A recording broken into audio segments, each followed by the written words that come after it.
আসসালামু আলাইকুম। কেমন আছো তোমরা? আলহামদুলিল্লাহ আমিও ভালো আছি। আমি আজকে তোমাদের জন্য আরেকটি নতুন রেসিপি নিয়ে এসেছি। যেটা কি আমরা আমাদের আঞ্চলিক ভাষায় বলি সৈপাক্কন, অথবা তোমরা চাইলে পাকন পিঠা হিসেবেও বলতে পারো। আমরা চিটাগাংয়ের মানুষটা এটাকে সৈপাক্কন নামেই চিনি। সো চলো আজকে তোমাদের রেসিপিটা দেখিয়ে দিই। এটা কিন্তু খুবই মজাদার একটি পিঠা। তোমরা একবার খেলেই আমি সিওর তোমরা ফ্যান হয়ে যাবে এই পিঠের। আর এই পিঠাটি বানাতে তেমন কোনো ঝামেলাই পোহাতে হবে না তোমাদের। এটি খুবই সহজ একটি পদ্ধতিতে বানানো হয়। তাই আর তোমাদের অপেক্ষা করিয়ে রাখবো না ভাবছি। চলো ঝটপট রেসিপিটা দেখে নিই। শুরুতেই আমরা একটি হাঁড়ি নিয়ে নিব।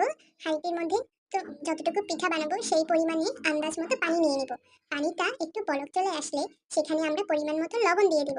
লবণ দিয়ে দেওয়ার পর আমরা সেখানে পর্যাপ্ত পরিমাণ তেল দিয়ে দেব। একটু মিস্টেক হয়ে গেল, যাই হোক সমস্যা নাই, তোমরা তো বুঝোই। তেলটা আবার বেশি দিও না, তখন তেল চিটচিটে ভাব হয়ে যাবে।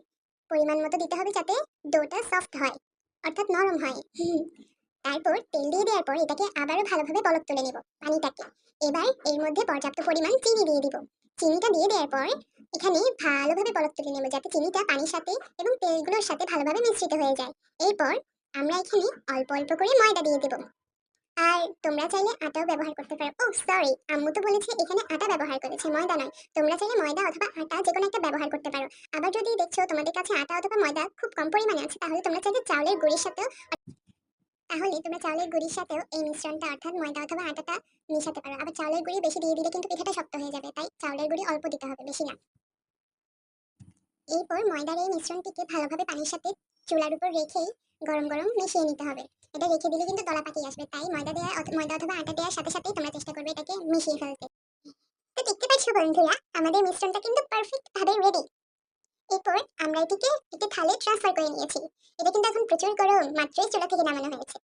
আর সেই হাঁড়িতে আমরা মিশ্রণটা বানিয়েছি সেই হাঁড়িতে অল্প একটু পানি দিয়ে রাখবো, যাতে মিশ্রণটা মাখাতে যদি পানির প্রয়োজন হয় সেখান থেকে হালকা তাপমাত্রায় থাকা পানিটা, অর্থাৎ পানিটা যেহেতু গরম ডেকচিতে ঢালি নিছি, তো সেহেতু একটু গরম গরম তো হয়েছে পানিটা, তো সেইখান থেকে যাতে আমরা পানিটা সেই মিশ্রণে অ্যাড করতে পারি। তোমরা চাইলে নর্মাল পানিও অ্যাড করতে পারো। এরপর ভালোভাবে মিশ্রণটা কিন্তু মেখে নিতে হবে, একদম মসৃণ হতে হবে, যাতে পিঠেগুলো ভালোভাবে সুন্দর হয়। তারপর দেখতেই পাচ্ছ আম্মু এখানে ছোট ছোট লাউয়ের মতো দুটো লেচি কেটে নিয়েছে মধ্যখান থেকে। এরপর এই দুটোকে আরো দুটো আর তিনটে করে নেবে। তো টোটাল আমাদের লেচি হয়েছে তিনটা।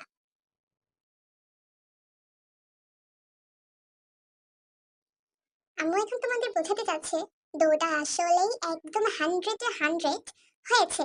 আর এটা কিন্তু খুবই সফট হয়েছে, মানে তোমাদের এটা মাখার সাথে সাথেই মনে হবে যেন খেয়ে ফেলি কামড়ে কামড়ে। কিন্তু এটা তো কাঁচা, এটা তো খাওয়া যাবে না, তাই না? এরপর এখানে থাকা দুটো ডো থেকে আম্মু এখন তিনটে ডো করে নেবে। কারণ দুটো করার কারণে ডোগুলো কিন্তু খুবই মোটা মোটা গাপস গুপিস হয়েছে। তাই এগুলোকে হালকা পাতলা করার জন্য তিনটে করে নেবে, দুটো থেকে ভাগ ভাগ করে। তোমরা ভিডিওতে যেভাবে দেখতে পাচ্ছ ঠিক সেইভাবে করবে বন্ধুরা। এরপর এই ডোগুলোকে একটা একটা নিয়ে নর্মাল রুটির মতো বানিয়ে নিতে হবে। না না, নর্মাল রুটি না, এগুলো একটু মোটা রাখতে হবে কিন্তু বড় বড় করতে হবে। তোমরা এক্স্যাক্টলি যেভাবে দেখতে পাচ্ছ ওইভাবে। তো আম্মু তোমাদেরকে দেখাতে চাচ্ছে আসলে এটার পুরুত্বটা কতটুকু হবে। ঠিক এতটুকুই মোটা রেখে বানিয়ে নিতে হবে, এর চেয়ে বেশি পাতলা করলে কিন্তু হবে না। আর মোটা রাখার কারণ এটা তেলে দেওয়ার সাথে সাথেই ফুলে উঠবে, যদি পাতলা করো তাহলে এটি সহজে ফুলতে চাইবে না।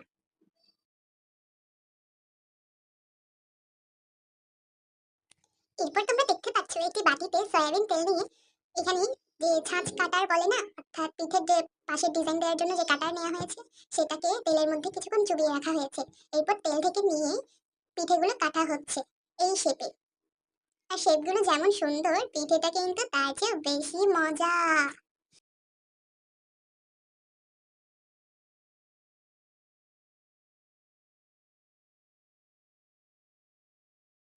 তো দেখো, আম্মু প্রথম পিঠাটি কিন্তু একটি পাতার আকার করে নিল। আর এটির পাশে যে এলোমেলো অংশটুকু আছে সেটি অল্প করে কেটে রেখে দিবে। এমন করে প্রত্যেকটা পিঠে থেকে পাশের অংশটা কেটে রাখবে। এরপর পাশের অংশটা যে জমে যাবে অনেকগুলো হয়ে, এরপর সব একসাথে করে মাখিয়ে নেবে। সেখান থেকেও কিন্তু পিঠেটি বানিয়ে নেওয়া যাবে।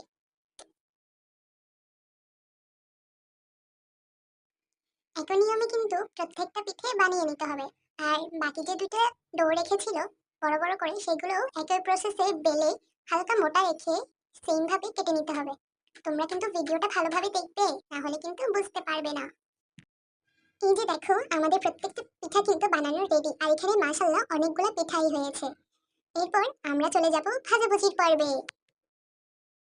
এখন একটি ফ্রাই প্যানে পর্যাপ্ত পরিমাণ তেল দিয়ে তেলটাকে একটু ভালো করে গরম করতে হবে। প্রথম ব্যাচ ভাজার জন্য কিন্তু তেলটাকে একটু ধোঁয়া ওঠা গরম করতে হবে, আবার বেশি ধোঁয়া উঠলে কিন্তু দেওয়ার সাথে সাথে কালার চলে আসবে। তাই পরিমাপটা বুঝতে হবে তেলের টেম্পারেচার। এরপর এক এক করে পিঠাটা দিতে হবে। যেহেতু আমরা অনেক পিঠা বানিয়েছি, তাই আমরা সব একসাথে দিতে পারবো না, অল্প অল্প করে দিতে হবে। তোমরা দেখতে থাকো পুরো ভিডিওটা। আর তোমরা দেখতে পাচ্ছ তো, তেলে দেওয়ার সাথে সাথে কিন্তু পিঠাগুলো ফুলে উঠছে, কারণ পিঠাগুলো পর্যাপ্ত মোটা রাখা হয়েছে। বেশি মোটা রাখলেও হবে না, আবার বেশি পাতলা করলেও হবে না। তাই যেভাবে ভিডিওটা দেখানো হয়েছে ঠিক সেইভাবেই করতে হবে।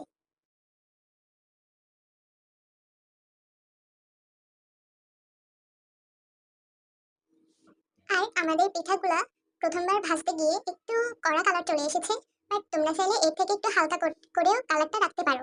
আর যেহেতু তেলটা ভালোভাবে গরম হয়েছে, তাই এটার কালার আসতেও বেশি সময় লাগবে না, আর এটা কিন্তু প্রপারলি কুক হয়ে যাবে ভেতরে। তাই একটু হালকা কালার রাখার চেষ্টা করো, এটা হালকা কালার দেখতেই একটু বেশি সুন্দর লাগে।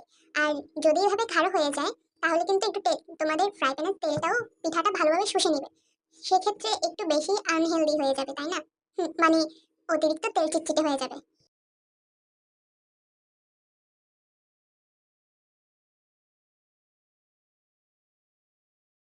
আর তোমাদের সুবিধার্থে এখানে আরো কয়েকটি পিঠা ভেজে দেখানো হচ্ছে।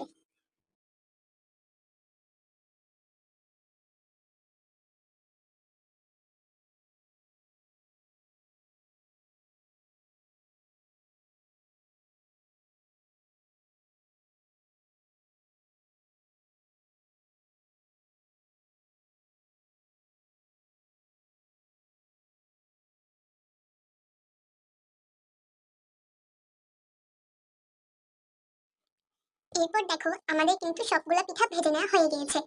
আমরা এখানে অনেকগুলা পিঠা ভেজেছি।